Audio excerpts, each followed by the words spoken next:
Federal Park on my birthday for free. Now, with that being said, that was a party celebrating Black History Month, and I was so excited to get the invitation. And leaders from all across the country literally came to not the White House, because I never went to the White House on that trip, and I think I was there like 24 hours.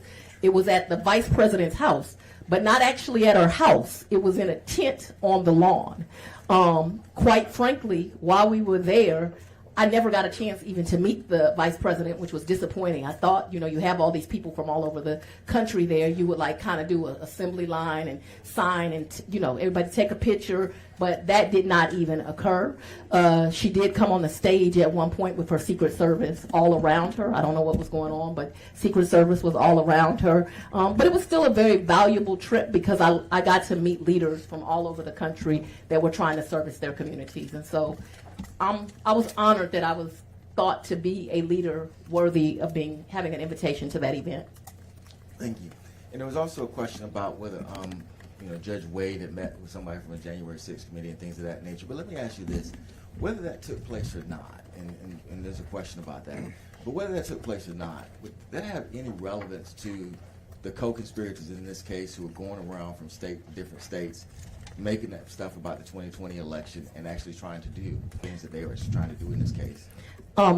We based our case on what we investigated. And as someone from the South and as a Black woman, I've taken a lot of offense to this because there's been this indication that I'm not smart enough or people from the South aren't smart enough to be able to do this type of complex investigation.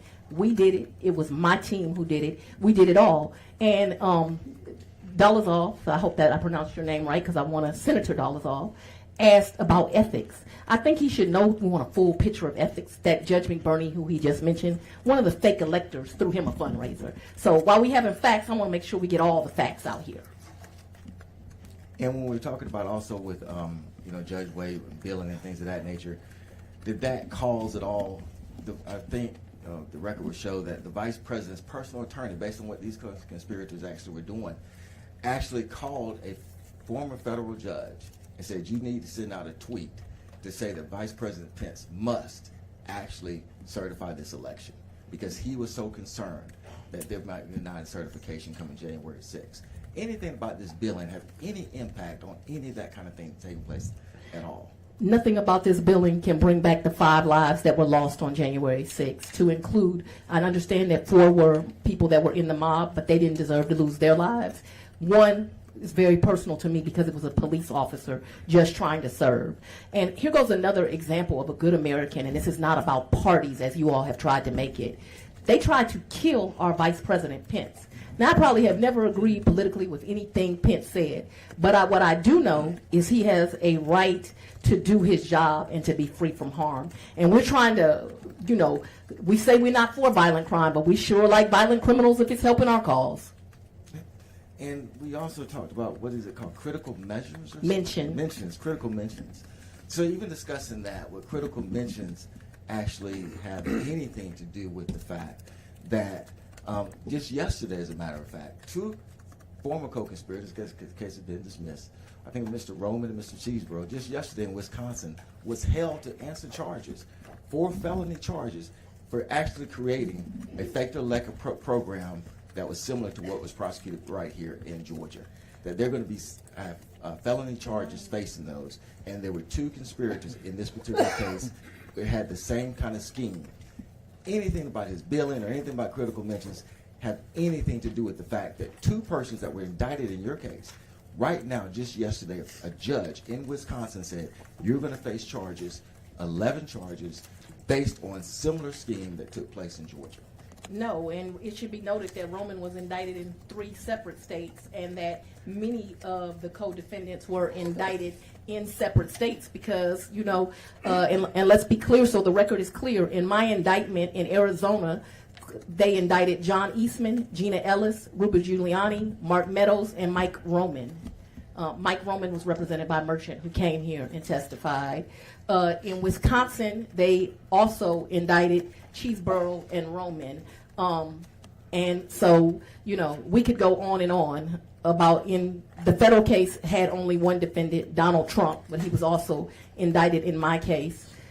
So these defendants committed crimes in our state and other states. You know, and there's all this talk about political enemies. Not one of these defendants do I consider to be my political enemy. I'm sorry that they think of me as an enemy. I guess they don't know that their job is to serve me, to work for me, to make life better for me and my family. But they are not my political enemy, and I actually pray for them because I see issues.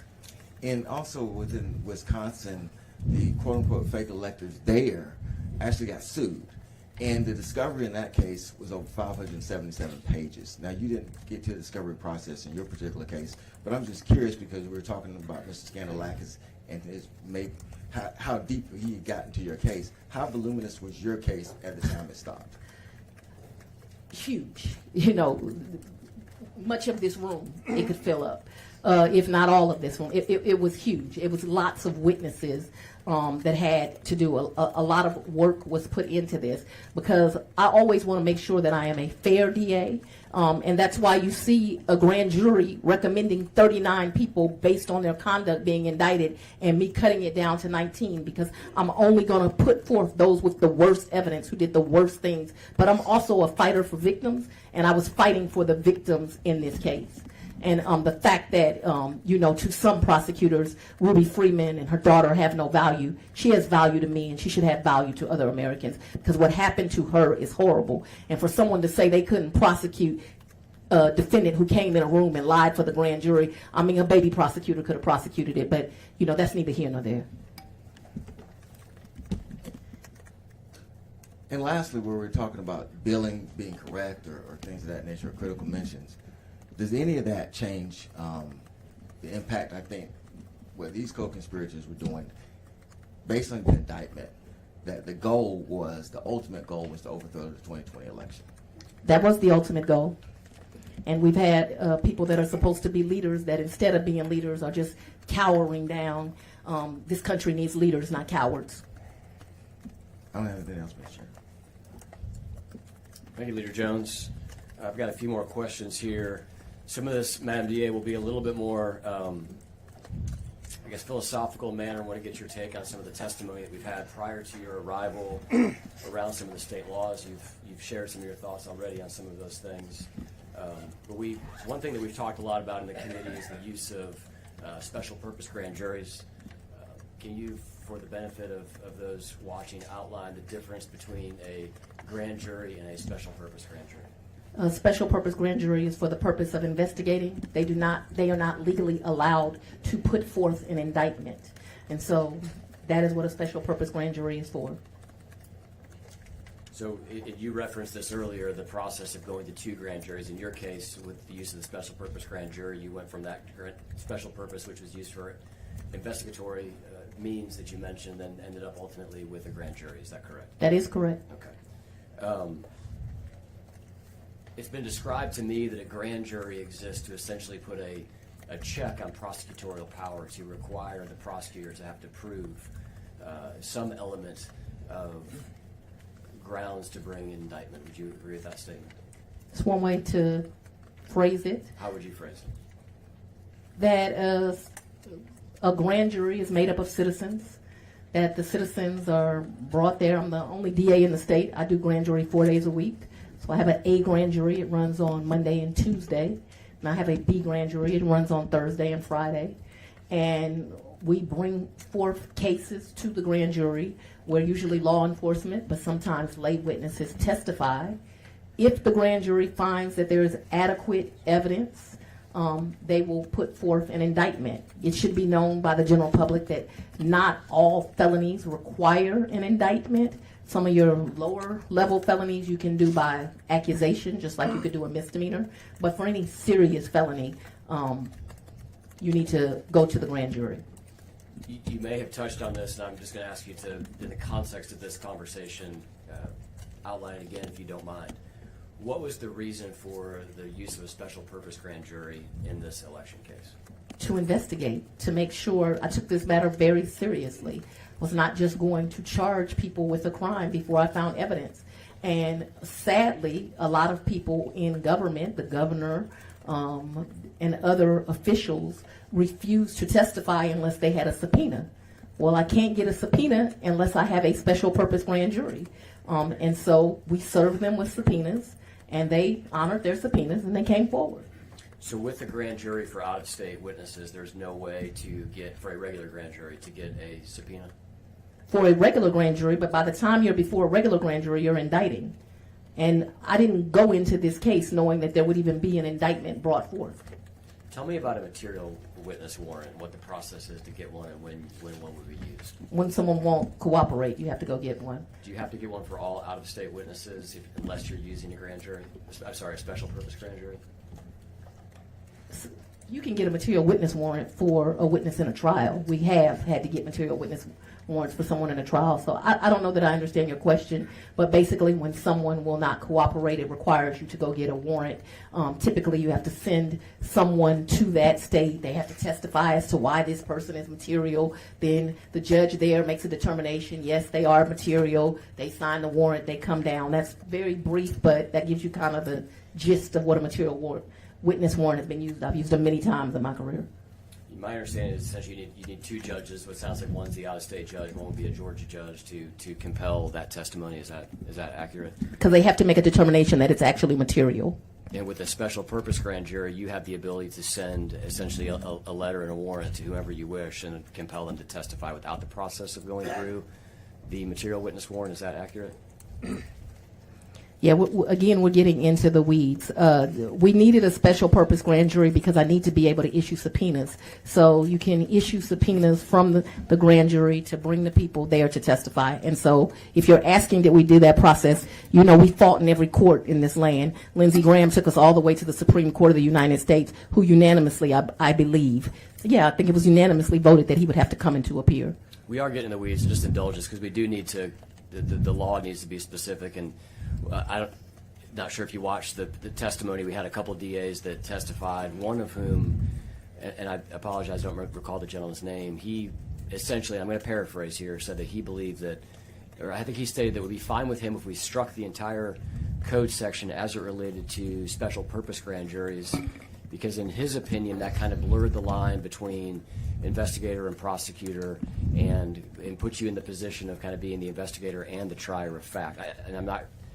I don't know if you've heard about this testimony or not. I haven't heard this testimony, but what I do know is Coca-Cola and the girl that sells lemonade, they both sell liquids, but it ain't the same work. And so you brought people from jurisdictions that do not do the complexity of cases that I do. Now, all work is honorable work, so hear that.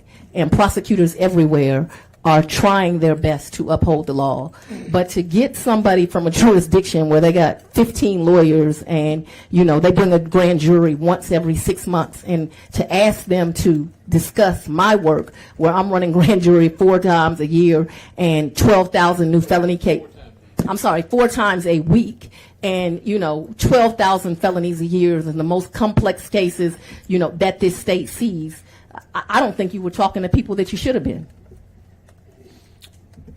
So I disagree with him, and I don't even think he has the ability to comment on the work of the Fulton County DA. Well, and I noticed that you didn't bring any diversity here when you brought witnesses. You brought all Republican, Caucasian people to come and to tell you about my work. I don't need Daddy to tell me how to do my work. I know how to do my work. Yeah, I don't recall any of the DAs that came commenting on your case at all or your work at all. It was more so trying to get a broad swath of the state, somewhere from. But it would be like me telling you how to run a DA's office in a rural community. I don't know.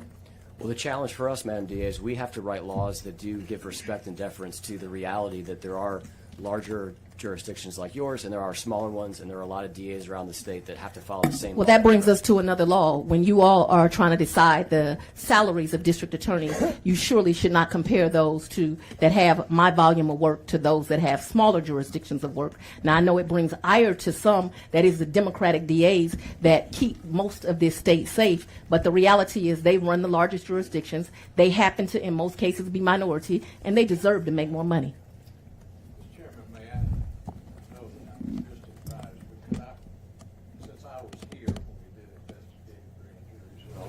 Could I explain the difference? I think we'll defer to you, not because you were a governor, but because you started your illustrious career in the Georgia State Senate.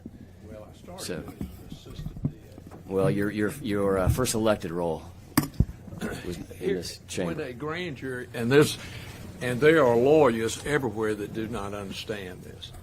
When a grand jury, you present a bill of indictment or a special presentment, you can do it either way, to a grand jury, then there has to be laid before the grand jury a specific bill of indictment alleging facts, circumstances, and the defendants. And you just can't use a regular grand jury to say, well, we need to investigate this. The law goes back to the common law. It has to be an indictment, perfect in form, laid before the grand jury, charging a specific person with a specific crime. So there is no way for a regular grand jury to investigate, unless they are given some civil investigation powers, for example, the jail, things like that. But in a criminal case, the case has to be made on that bill of indictment. So in a investigative grand jury, and they're rarely used, but investigative grand jury says something went wrong here, and I don't know exactly who should be indicted, and I don't know exactly what they should be indicted for, but it deserves investigation. And where a grand jury may be drawn and is set in statute, an investigative grand jury requires the additional step, so that it won't be misused, that the additional step that, in fact, it must be approved by not only the district attorney, but the chief judge. Not that I'm trying to instruct you on the law, but... Remind me, Madam DA, how many times in your career as a DA in Fulton County have you employed a special purpose grand jury? Once. Okay. Chairman Calzert, who obviously I've said before can't be here today, he has contemplated this concept of a statewide grand jury. And one of the things that he and I talked about was just getting your thoughts on whether it's appropriate for the Fulton County DA and Fulton County grand jurors to have sole authority and responsibility, essentially for prosecuting all state-level officials, simply because the capital is here in Atlanta, or what your thoughts might be on with that resting with the Attorney General and a local municipality. In this case, that would be, or a local jurisdiction, which would be your office. And that's the real issue. And I know that it bothers you all that the district attorney in Fulton County is me. But I think you absolutely need, when laws are broken in someone's jurisdiction, they should have the ability to prosecute them. There is no need to do that in that way. And the reality is, I prosecute more cases than the Attorney General. We are equipped to do it. We are doing it. I think that what has happened is the complexion of the DAs have changed. And so now there's all this concern. Now we need a QAnon committee, the oversight committee y'all have come up with. Now we need a statewide grand jury, and we need to take rights away. No, it's just fine how it's always been. I think what he's contemplating, at least as he kind of jotted some thoughts out to me, would be concurrent jurisdiction, where you would still have autonomy, but the Attorney General would also have the ability to prosecute cases. You would be opposed to... They already have that ability. Okay. They have that ability. So then they have the ability. That may be the distinction that he was getting to. I just want to get on the record because he couldn't be here today, and that is something that he asked about. We heard from, and I'm just going to summarize this because I know we are getting short on time. I do want to talk about federal grants because it was discussed in this committee. Did you hear me say I just passed another audit? I did hear you say that, I believe. Asked and answered, I believe, as y'all would say. I don't think you gave us this number, but what's a ballpark number of federal grants in an average year of what y'all receive? Is it hundreds of thousands? Is it a couple $1 million? Is it? I don't know an exact answer. I can tell you we do excellent work with our grants, and because of the current administration, not just in my office, but all over the country, people are losing valuable grant money to do the work of the people. And that is going to require some work of the legislature because the state's going to have to kick in more. This year alone, I lost 14 employees as of September 30th because not as many grants are being given. Grant work just does excellent things for community. And the grants, so that we're clear, they're actually not the Fulton County District Attorney's grants. They're not the Atlanta Judicial Circuit's grants.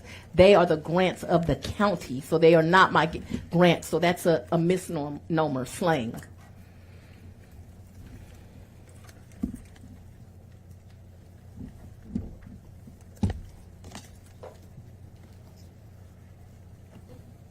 Of those 13, were they prosecutors or were they admin? What do they do? A combination of everything. Some lawyers, some investigators, some staff. Okay. I want to And those weren't all federal grants. I want to move quickly through, and I don't want to belabor this, but there was a letter that I want to ask you about that came from Senator Grassley relative to grants, and then we heard testimony from someone who I believe used to work in your office, is no longer employed, named Amanda Timpson. Yeah, 5 of her cases have been dismissed now. So I think that you should know that on summary judgment, because she gave this committee information that was incorrect, and her cases have been dismissed. You're not soothsayers. You wouldn't know that as you went into the future, but facts were provided to you that were inaccurate, not true, and those cases were dismissed. And it's about 5 cases. Some dismissed by her counsel. One was just dismissed on summary judgment. I've not misused grants funds. You were given false information. Let's That's not the only witness that gave you false information, but that one certainly did. Okay. And I'm going to kind of cross-reference a couple of things that was the testimony from Ms. Timpson. I also referenced a couple of things in the letter. The letter specifically notes that your office received $500,000 in 2020 to open a youth empowerment and gang prevention center. You know I wasn't the DA in 2020. Correct. I'm just going to ask you if the money for the grant has been used for that purpose, to your knowledge. I wasn't the DA in 2020. I can't speculate. After receiving Mr. Grassley's letter, did you have the opportunity to look into the use of that $500,000? I don't believe I did. I don't think I responded to Mr. Grassley. Okay. The letter highlights a report that roughly $89,000 of those funds have been diverted to what is known as the Offender Alumni Association. Is that report accurate to your knowledge? I don't have any knowledge, and I'm not going to speculate. Okay. When Ms. Timpson was here, she previously testified that she discovered that the office was using these grants and expenses that were not eligible for the grant. Specifically, she mentioned swag, computers, and travel. And didn't know what she was talking about, which is why our cases were dismissed. So is it your testimony that the funds were not used for swag, travel, or computers? Let me speak specifically to the one that I know about. Okay. I bought a computer for a grant employee. I did not use grant funds to buy it. I can, which I do with all my grants. It's never enough. So you always do things to support the people working on the grants. But what I can tell you is her cases were dismissed because they had no merit. One was just dismissed on summary judgment. She testified that she had brought this to your attention in late 2021. Do you recall that conversation? I do not recall it. What I recall is Ms. Timpson being a troubled employee that did not do well at the office, that I moved her. I remember she was one of those people I interviewed. I remember feeling terribly sorry for her because she's got a tragic story. So I was proud of that she had kind of lifted herself up by her bootstraps. But she ended up being an employee that was a holdover employee and not very good at her job. We tried to work with her. Ultimately, she put some of my employees in fear, and she was let go. And that's what I recall. And she was let go in January 2022. So. I don't remember. I've had up to 400 employees before the ARPA money was employed. I literally have no idea. She obviously was not a lawyer or an investigator, and that is the tiers of my office, a lower level employee. I don't remember. Okay. Going back to Grassley's letter. I told you I didn't respond to Grassley's letter. I don't remember it. It doesn't stand out to me. It wasn't important to me. I'll just highlight for you one thing he said, just allow you to clarify if it's accurate or not. He cites a report in the letter that says that in 2023, 98% of these federal grant funds were spent on travel and conferences. I don't know if that's true or not. I doubt it's true. But if it was spent on travel and conferences, it would have been allowances of the grant. But that sounds inaccurate to me. But again, we're speculating. Okay. Chairman Grassley asked you for a series of documents, and based on what you just said, I think I know the answer to this question, but I just want to clarify. He asked for a list of all federal grants received by the office since 2019, complete accounting of all expenditures of grant funds, reports related to planned expenditures of those funds. Have you complied with Mr. Grassley's request? I believe Mr. Grassley was ignored. Okay. Would you be willing to provide those documents to this committee? I think you've been provided documents. What did happen was I provided documents to Jim Jordan. Do you know if federal grant uses and sources and details that was requested by Mr. Grassley would have been captured in what you provided to Mr. Jordan? Have no idea. This is a large office. It's not a rural office. I have a grant team. So if we request these documents, you'd be willing to provide them to the committee? Whatever's been provided is what I was willing to provide. Okay. We'll consider it. But I think it is included because I went to Washington on Jim Jordan. Can you say that one more time? I went to Washington on Jim Jordan twice. And not only did they have all the documents, they sent another team of auditors down. They said everything was correct. Just passed a federal DOJ audit this week. The Fulton County Ethics Code was amended in April of '24 to clarify that it includes elected officials. Is that your understanding? I have no idea what Fulton County did. That wouldn't apply to her. Yeah, I'm not a county elected official. I'm a state. Right. Okay, so your position would be that the county ethics code, anti-nepotism code that they updated to include elected officials, when they expanded that scope, that would not include you. That would be There's your county position. electeds and there's a state elected. I am a state elected. Okay. I represent the Atlanta Judicial Circuit.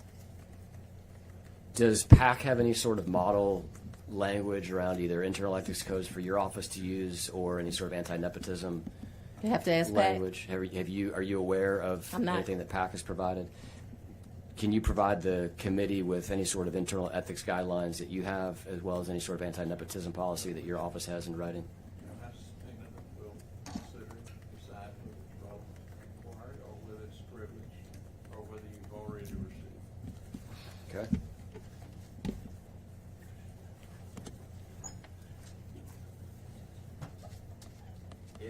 Does an internal ethics policy exist in writing? You know, you mentioned companies, and, you know, it's interesting because I also saw where you posted where it's always Fulton County. But the truth is, you have a company that you've listed on your disclosures for finances, and that company stole millions of dollars from Fulton. If you want to look at ethics, you might want to look at that. Does your office have And any it's sort the of company's name internal is Teletrax, in case ethics? anyone thinks I'm making this up. And people died because that company did not provide the services that they purported to provide. Does your office have an internal ethics policy that's in writing? Not that I can recall. Okay. I want to lastly just ask a couple of questions about the Open Records Act. Let me tell you something. I have a 92% conviction rate and a 92% clearance rate with open records. From January of 24 till November 30th of 2025, I've gotten over 1,600 open records requests. This ain't a rural town. Say that number again. I'm sorry. Over 1,600. And we have cleared 92%. Now, it should be noted that in 24, people were abusing the open records thing. Ms. Merchant, as you mentioned, over 30 requests for open records. Lots of people were abusing it. And it troubles me that in 25, I have to now start charging people for open records because I realize people will abuse it. But 92% of the open records requested, we have cleared. Can you define cleared? What do you mean when we say cleared? They've asked for documents and we've given them to them. Okay. And you mentioned you're now having to charge an hourly rate. There were no hourly rates. Not from January 1st of 2021. That was a novel idea a young, naive, new district attorney did. I thought that I could provide documents, or I wanted to have transparency. I wanted to be able to communicate with the public, and I wanted indigent people as well as rich people to be able, if they had something, to give it to them. What I didn't know is that there were a lot of evil people that would abuse that to make up lies. Can you clarify for me? You said you started charging just earlier this year. January of 2025. Okay. But I don't take in those funds. I have Ms. Whitmore do that. Prior to your getting sworn in, did your office charge for open records requests? I believe the prior DA did charge for open records, but, you know, when you become the new DA, you have new ideas. One of my new ideas was I wanted to offer this level of transparency to my constituents. It was abused by people all over the country. you referenced certain individuals abusing the process. Absolutely. When you said 30, just to take the example of Ms. Merchant, just since she has been before the committee, you said she filed 30 open records requests? In what More period? than 30. It was 30 it was a little bit in excess of 30. Yes, I did say that. Over what period of time? I don't remember. Generally speaking, in kind of the scope of the I don't remember, so case I'm of not the going to elect- speculate. Okay. What, in your opinion, what I know should... she also came in here and testified that I diverted money from my homicide backlog. I cleared my homicide backlog, all of it. Didn't divert any money. People came in here and lied to you. You should be upset about that. As you think through the law, the open records law currently is unlimited, right? Somebody can... I think if you want a new open records law, you should make the legislature have to answer open records. That would be my recommendation for a new law. I would vote for that as well, but let me just get I just want to get your opinion on the scope and how you would limit that, how you determine abuse versus non-abuse. How I would limit open records? Is that what you're asking me? Yeah, if you were to take an extreme case, right, if you say 30, I think... I don't think that district attorneys should actually be subject to the open records, but if they are subject to the open records, obviously attorney work product should not be subject to it. Only cases that are, completely closed, and I mean closed past the habeas, you should have to give. Help me understand why you don't think you should be subject to open records. I would agree with you that the General Assembly should be. Judges are not subject to open records. Do you think they should be? Did I think judges should be subject to it? Not their work product, because judges also have work product. But I think they should be akin to DAs. And do you think that DAs should be akin to the legislature, or do you think that the legislature should be akin to a county commissioner? I don't know that I understand your question, but I think that you should be subject to open records. I think that you're making laws that are supposed to be in the benefit of the community, as opposed to this day where we're wasting a lot of time, where me and my staff could be keeping the community safe, but I'm here to do this song and dance with you. The reality is I brought forth an indictment because people came in my county, they committed a crime, and they got charged. They didn't get charged because of their race. They didn't get charged because of their political party. They got charged because they came in my community and committed a crime, and 2 grand juries passed forth an indictment. And this is what you should know. I don't care how many times they threatened me. I don't care that they've threatened my family. Actually, just yesterday, I went home, and the Department of Justice sent me a letter about another person that they are prosecuting, and that I can come in January because this person swatted my home as well as the home of other public officials. This has to stop. What you all need to do is to pass laws to allow people to do their jobs, to do them safely. What happened to Marjorie Taylor Greene is horrible. That she had to quit her job because they were bomb threats to her house and threatening her children, but she didn't care when it was me. She didn't care when my children were threatened. She didn't care that I haven't had the ability to live in my house, but I'm a better human being than that. I don't want any of your lives threatened. I may not care for you personally. I may not believe in your politics. I may think that today is nothing but more than evil and you trying to get yourself elected. All of that being said, I don't think anyone should threaten you and your family. And I think if you're here to protect, you ought to establish laws that if someone uses hate speech and that creates an environment where people like myself are threatened doing their job, we ought to do something about it in Georgia. Just a couple more quick questions on the open records law and your thoughts on it. And it doesn't, and I think it is a challenge to get to this concept of what is abuse and what is not abuse. As it relates to Ms. Merchant, though, the court seemed to indicate that The court indicated that a CFO would not be in the weeds, as I was not. And we gave Ms. Merchant many, many documents, and she abused it.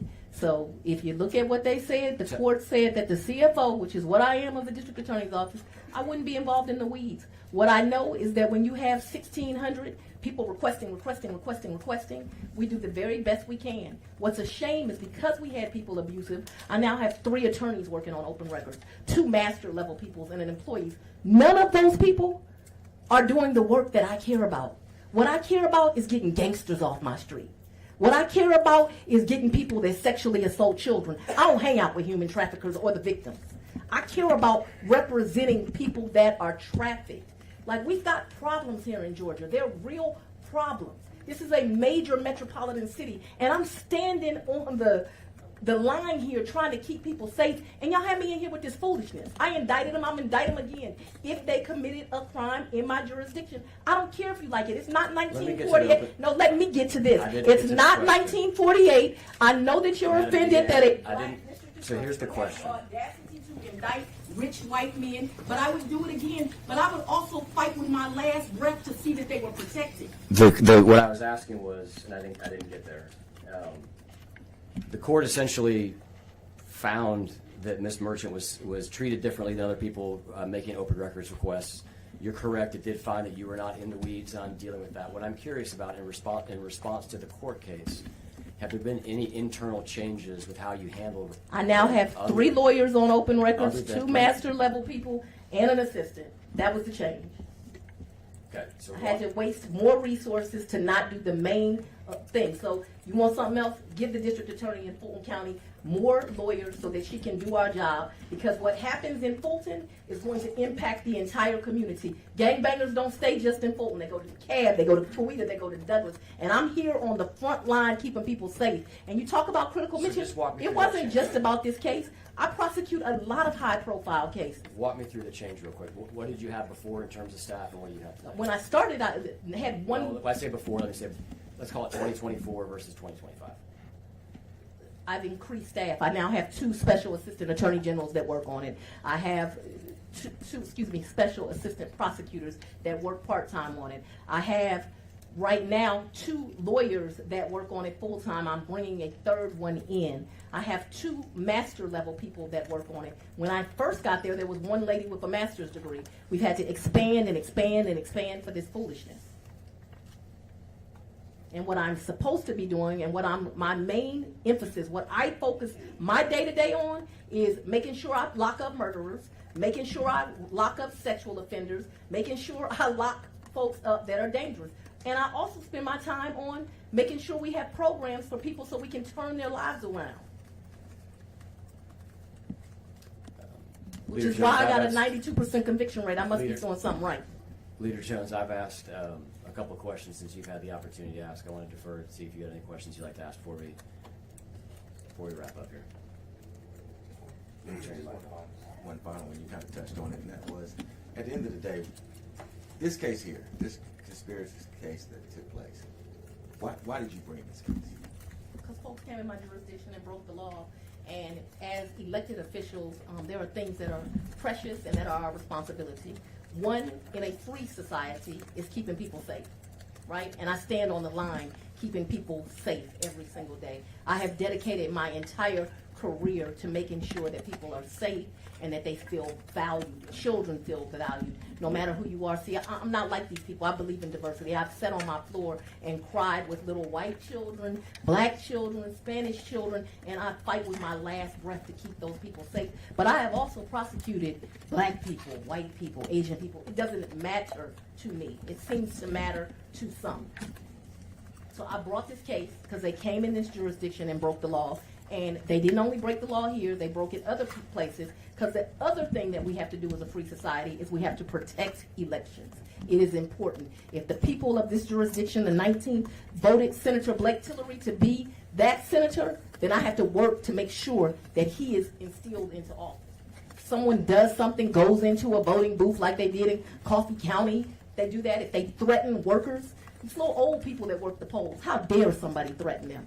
And how dare you all not take that to be important? Is it not important because it was an older black female? It ought to be important to everybody. That's who you all are here to protect, those that cannot protect themselves. And I'm willing to stand on the line so y'all can keep threatening me, keep bringing me to these committees, keep auditing me, and I'm going to keep doing my job with excellence.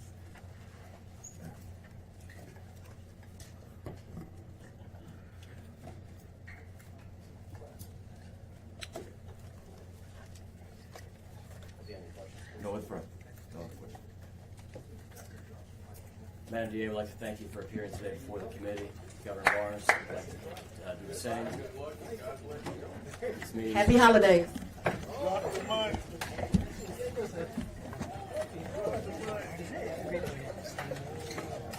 Hey,